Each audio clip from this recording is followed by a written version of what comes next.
și mă gândesc, Doamne, nu știu cum să-i mulțumesc, cum să-i mulțumesc pentru tot ce a făcut. Mi-a dat curaj să devin cine acum sunt, că m-a întărit, fată, mergi înainte.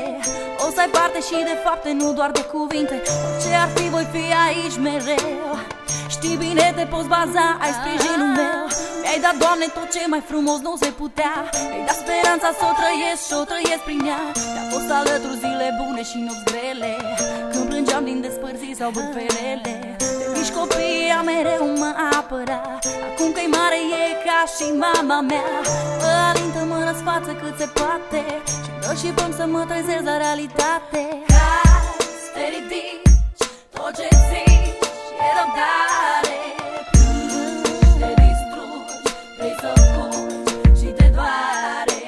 Dai tot ce ai și ce n-ai, totuși pare că nu te descurci să le pui lumea la picioare. Acum văd, a venit și rândul meu să am grijă de ea așa cum m-a făcut ea mereu. Și nu pot, Doamne, mâinile îmi sting legate. Nu pot să fac să o trezesc la realitate. Să pot să spun că viața nu e nedreaptă, să uite tot ce a fost, că-i fată deșteaptă, că merită tot ce e mai bun. Trecutul e trecut, viitorul contează acum. Dacă aș putea, i-aș da parte din mine. Vreau să o văd îmbindulând de fericire.